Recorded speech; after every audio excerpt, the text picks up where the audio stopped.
ہر مسلمان کے ذمہ فرض ہے کہ وہ اپنے دین کی اتنی معلومات حاصل کرے جن کے ذریعے وہ اپنی روزمرہ کی زندگی اسلامی تعلیمات کے مطابق گزار سکے۔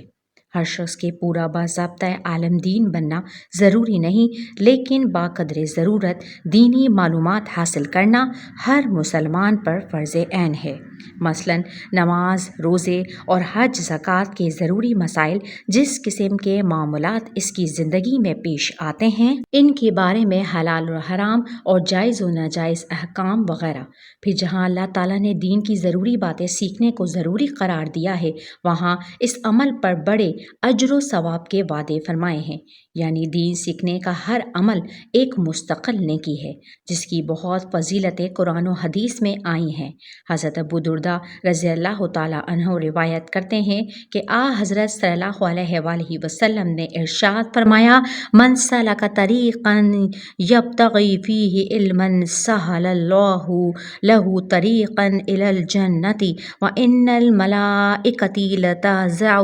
اجنحتها لطالب العلم رضا بما صنع۔ جو شخص اس غرض کے لیے کسی راستے پر چلے کہ علم کی کوئی بات سیکھے گا تو اللہ تعالیٰ اس کے لیے جنت کے راستے کو آسان فرما دیں گے، اور علم طلب کرنے والے کے لیے اس کے عمل پر اظہار خوشنودی کے لیے فرشتے اپنے پر بچھاتے ہیں۔ اس فضیلت میں وہ طالب علم تو داخل ہیں ہی جو باقاعدہ علم دین کی تحصیل کے لیے اپنے گھروں سے نکلتے ہیں، لیکن جو لوگ پورے عالم دین بننے کی نیت سے نہیں بلکہ اپنے ضرورت کے مطابق دین کی کوئی بات سیکھنے کے لیے کہیں جاتے ہیں، یا ضرورت کے وقت کسی عالم یا مفتی سے کوئی مسئلہ پوچھنے جاتے ہیں، یا کسی واعظ و نصیحت میں اس نیت سے شریک ہوتے ہیں کہ دین کی باتیں سیکھیں گے، امید ہے انشاءاللہ ایسے لوگ بھی اس فضیلت میں حصے دار ہوں گے۔ حضرت انس رضی اللہ عنہ روایت کرتے ہیں کہ حضرت صلی اللہ علیہ وآلہ وسلم نے ارشاد فرمایا: من خرج فی طلب العلم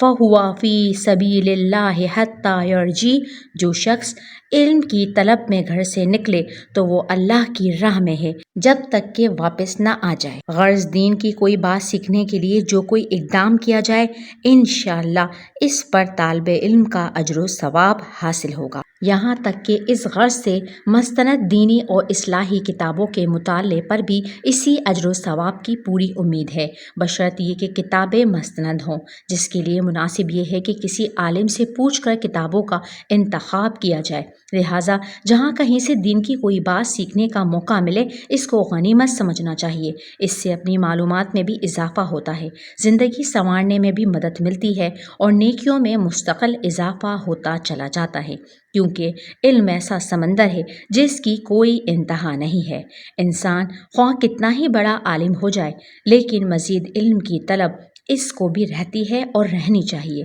اسی لیے حدیث میں ہے کہ جو شخص علم کا حریص ہو، اس کا پیٹ کبھی نہیں بھرتا، یعنی وہ ہر مرحلے پر مزید علم کی تلاش میں رہتا ہے، اور نیکیوں کے حصول کا یہ سلسلہ کبھی ختم نہیں ہوتا۔